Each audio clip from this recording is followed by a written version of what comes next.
Hello student, welcome to my YouTube channel Rohit academy. Student, आज हम इस वीडियो में आप लोग को बताएंगे क्लास 9th का सब्जेक्ट आप लोग का है साइंस, यानी कि कक्षा 9 का विषय आप लोग का है क्या है, विज्ञान है। वार्षिक परीक्षा 2025 का आप लोग का बिल्कुल न्यू पेपर, वायरल पेपर आप लोग के सामने लेकर के आए हैं। पेपर का जो कोड है यानी कि पैटर्न आप लोग का क्या है, ES है। ठीक है, इसका पूर्णांक जो दिया गया 70 में 70 नंबर आप लोग को कंप्लीट तरीके से फुल सोल्यूशन के साथ बताएंगे ना, आप लोग को समझाएंगे। आप लोग को जानकारी के लिए बता दूंगा कि सभी डिस्ट्रिक्ट में, सभी के स्कूल कॉलेज में यहीं से आप लोग का क्वेश्चन पूछा जाएगा। ठीक है, आप लोग का देखिए खंड यहाँ से हमारा स्टार्ट होता है, जिसमें से बहुविकल्पीय प्रश्न दिया गया। इसमें उपखंड का दिया गया, यानी कि ये जो क्वेश्चन है आप लोग का केमिस्ट्री के क्वेश्चन देंगे, जिसमें से पहला क्वेश्चन पूछा गया इलेक्ट्रॉन का द्रव्यमान निरपेक्ष होता है, यानी कि कितना होता है, हमें ये बताना है। तो देखो आप लोग को अगर क्वालिटी थोड़ा लो देखने को मिलेगा तो बाबू आप लोग को समझा दे रहे हैं कि आप लोग इसको समझिएगा अच्छी तरीके से और वीडियो को क्वालिटी थोड़ा बढ़ा लीजिएगा। ठीक है, तो देखो क्या दिया गया, इलेक्ट्रॉन का द्रव्यमान निरपेक्ष होता है, यानी कि कितना होता है, हमें ये बताना है इसमें ना। तो इसका कितना होता है, देखो इसका जो राइट आंसर हो जाएगा क्या होता है, 9.11 × 10⁻31 kg होता है। ठीक है,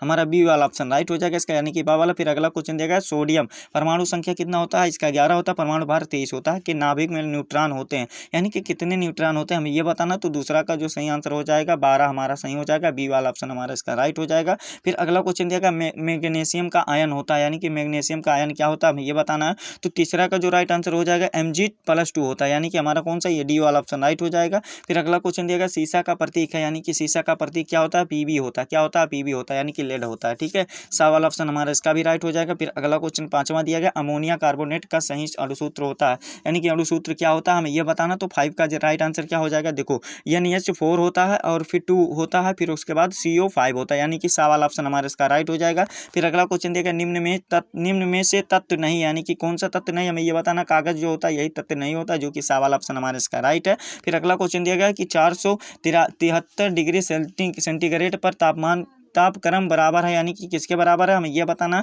तो सातवें का जो राइट आंसर हो जाएगा बा वाला ऑप्शन हमारा सही हो जाएगा, 746 केल्विन हो जाएगा। ठीक है, जो कि बा वाला ऑप्शन हमारा इसका राइट है। फिर अगला क्वेश्चन दिया गया उपखंड खा दिया गया क्या, कि पेरेनकाइमा, यानी कि इसका क्या होता है, मृदुतक, यानी कि पेरेनकाइमा होता है, यानी कि जो पेरेनकाइमा होता है क्या होता है, हम ये बताना। तो आठवें का जो राइट आंसर हो जाएगा हमारा सा वाला ऑप्शन राइट हो जाएगा, एक अस्थायी ऊतक होता है। ठीक है, यानी कि कौन सा हमारा सा वाला ऑप्शन सही हो जाएगा इसका। फिर अगला क्वेश्चन दिया गया कंडरा जोड़ती है, यानी कि कंडरा जो होती है वो किसको जोड़ती है, तो ये पेशी को हड्डी से जोड़ती है, जो कि हमारा कौन सा, ये आ वाला ऑप्शन इसका राइट हो जाएगा। फिर अगला क्वेश्चन 10 वाला दिया गया पेशी संकुचन के लिए आवश्यक ऊर्जा स्रोत होता है, क्या होता है, ATP होता है, यानी कि एडेनोसिन ट्राइफॉस्फेट होता है, जो कि बा वाला ऑप्शन हमारा राइट हो जाएगा। फिर अगला क्वेश्चन 11 वाला दिया गया सबसे छोटा RNA अणु होता है, यानी कि क्या होता है, हमें ये बताना है। तो इसका कौन सा राइट आंसर हो जाएगा, 11 का सही आंसर है हमारा कौन सा सही हो जाएगा, देखो इसका बा वाला ऑप्शन राइट हो जाएगा, tRNA होता है, यानी कि जो ट्रांसफर RNA होता है ये सबसे छोटा अणु RNA होता है। ठीक है, यानी कि 11 का बा वाला ऑप्शन राइट हो जाएगा। फिर अगला क्वेश्चन देगा अनुवांशिक सूचना का वाहक प्राय क्या होता है, हमें ये बताना है। अनुवांशिक सूचना की बात कर रहा है तो DNA होता है, क्या होता है, DNA होता है। ठीक है, हमारा कौन सा होता है, ये मैसेंजर RNA नहीं लगाना बाबू, यहाँ पर क्या हो जाएगा, ये क्या हो जाएगा, DNA हो जाएगा। ठीक है, यानी कि हमारा ये सा वाला ऑप्शन राइट हो जाएगा। फिर अगला क्वेश्चन दिया गया है कि शरीर में तंत्रिकाएं ऊतक का कार्य कर होता है, यानी कि क्या होता है, हमें ये बताना है। तो इसका कौन सा राइट आंसर हो जाएगा, 13 का सही आंसर क्या हो जाएगा, संवेदना ग्रहण करना होता है, जो कि डी वाला ऑप्शन हमारा इसका राइट है। फिर अगला क्वेश्चन दिया गया उपखंड गा दिया गया है कि वार्मी कंपोस्ट बनाया जाता है, यानी कि वार्मी कंपोस्ट किसके द्वारा बनाया जाता है, तो केंचुए के द्वारा बनाया जाता है, जो कि हमारा सा वाला ऑप्शन इसका राइट हो जाएगा। फिर अगला क्वेश्चन दिएगा गेहूं का रसट किसके द्वारा उत्पन्न होता है, हमें ये बताना, कवक के द्वारा उत्पन्न होता है, जो कि डी वाला ऑप्शन राइट है। जितना भी क्वेश्चन बता रहे हैं सभी मोस्ट इंपॉर्टेंट क्वेश्चन है, इसको दिमाग में बैठा लीजिएगा और इसको अच्छे तरीके से जरूर पेपर कर लीजिएगा। फिर अगला क्वेश्चन देगा आवर्तकाल T, यानी कि तथा आवृत्ति N में संबंध होता है, यानी कि कौन सा संबंध होता है, हमें यह बताना। तो 16 का जो राइट आंसर हो जाएगा ये सा वाला ऑप्शन हमारा सही हो जाएगा, NT बराबर क्या हो जाएगा, 1 हो जाएगा, जो कि सा वाला ऑप्शन हमारा इसका राइट है। फिर अगला क्वेश्चन दिया गया एक अश्व शक्ति बराबर होता है, यानी कि एक अश्व शक्ति बराबर कितना होता है, हमें ये बताना है। तो इसका जो 17 का राइट आंसर हो जाएगा बा वाला ऑप्शन सही हो जाएगा, 746 वाट होता है। ठीक है,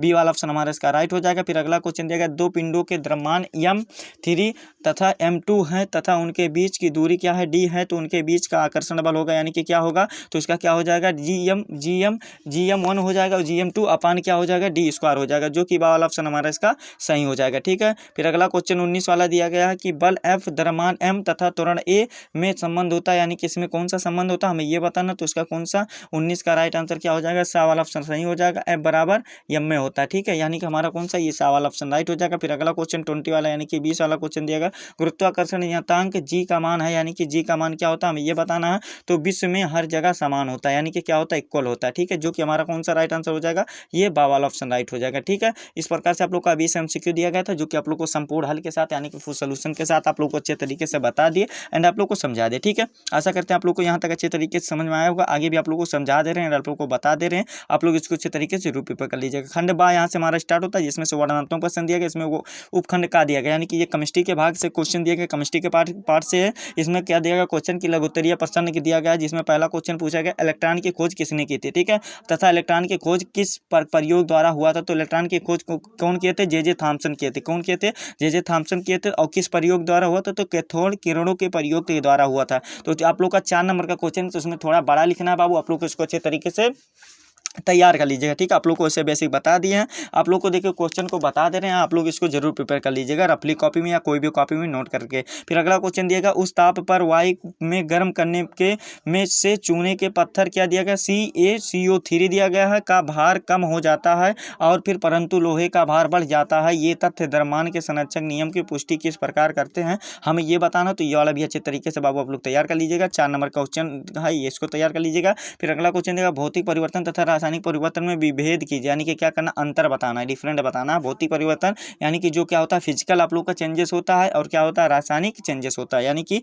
क्या होता है केमिकल, यानी कि केमिस्ट्री जो चेंजेस होता है। ठीक है, केमिकल होता है। ठीक, फिर अगला क्वेश्चन क्या दिया गया, दीर्घोत्तरीय क्वेश्चन इसमें दिया गया चौथा कि डाल्टन के परमाणुवाद क्या है और इसके आधुनिक स्वरूप का वर्णन कीजिए। 6 नंबर का क्वेश्चन इसमें अथवा करके दिया गया, बिलियन क्या है इसके 4 उदाहरण दीजिए, बिलियन के गुणधर्मों का भी उल्लेख कीजिए। 6 नंबर का क्वेश्चन इसको भी अच्छे तरीके से आप लोग तैयार कर लीजिएगा। उपखंड खा यहाँ से हमारा स्टार्ट होता है, जिसमें से 5वां क्वेश्चन पूछा गया कि पौधों में वाष्पोत्सर्जन के कार्यों का उल्लेख कीजिए। 4 नंबर का क्वेश्चन है, इसमें छठा और इसको तैयार कर लीजिएगा। फिर छठा वाला जो क्वेश्चन हमारा दिया गया है कि कोशिका भित्ति के बारे में आप क्या जानते हैं, इसको बताइए, संक्षेप में बताना है, और किन पादपों से ये निर्मित होते हैं, यानी कि और तथा कैसे होते। तो ये वाला क्वेश्चन भी आप लोग को अच्छे तरीके से प्रिपेयर कर लेना है। ठीक है, दीर्घोत्तरीय क्वेश्चन यहाँ से हमारा स्टार्ट होता है, जिसमें से 7वां क्वेश्चन पूछा गया, रेखित अरेखित पेशियों का सचित्र वर्णन कीजिए। आप लोग का 6 नंबर का क्वेश्चन इसमें अथवा करके, यानी कि आप लोग के लिए ऑफर भी दिया गया, क्या दिया गया कि हरित लवकों की संरचना का तथा कार्यों का वर्णन कीजिए, यानी कि इसके आप लोगों को कार्यों का भी वर्णन करना। तो ये वाला भी आप अच्छे तरीके से प्रिपेयर कर लीजिएगा।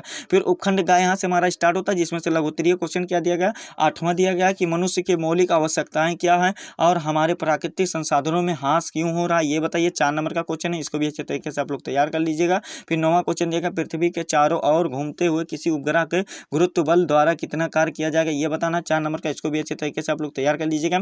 फिर जो 10वां क्वेश्चन दिया गया कि यदि चंद्रमा पृथ्वी को आकर्षित करता तो पृथ्वी चंद्रमा की और गति क्यों करता नहीं करता हमें ये बताना। तो 4 नंबर का क्वेश्चन, इसको भी अच्छे तरीके से आप लोग प्रिपेयर कर लीजिएगा। फिर अगला क्वेश्चन दीर्घोत्तरीय दिया गया कि किसी वस्तु का चंद्रमा पर भार पृथ्वी पर इसके भार का क्या 1/6 गुना क्यों हो जाता है ये बताना। 6 नंबर का क्वेश्चन इसमें अथवा करके दिया गया, तरंग गति किसे कहते हैं, इसकी विशेषताओं का उल्लेख करते हुए इसे स्पष्ट रूप के उदाहरण देकर के समझाइए। तो ये वाला भी आप लोग अच्छे तरीके से प्रिपेयर कर लीजिएगा। ठीक है, यही था आप लोग का क्लास 9 का साइंस का पेपर था, जो कि आप लोग इस वीडियो में संपूर्ण तरीके से निचोड़ तरीके से बता दिए, आप लोग को समझा दिए। आप लोग को ये हमारा प्यारा सा लवली सा वीडियो कैसा लगा कमेंट करके जरूर बताइएगा। हाँ, अगर आप हमारे चैनल पर नए हो तो चैनल को सब्सक्राइब कर लीजिएगा, बेल आइकन को दबा दीजिएगा, और इस वीडियो को क्लास 9 यानी कि कक्षा 9 के जितने भी स्टूडेंट होंगे उनके पास अधिक से अधिक जरूर शेयर करके पहुंचा दीजिएगा। ठीक है, चलिए हम आप लोगों से मिलते हैं नेक्स्ट वीडियो में नेक्स्ट टॉपिक के साथ। तब तक के लिए जय हिंद, जय भारत, वंदे मातरम।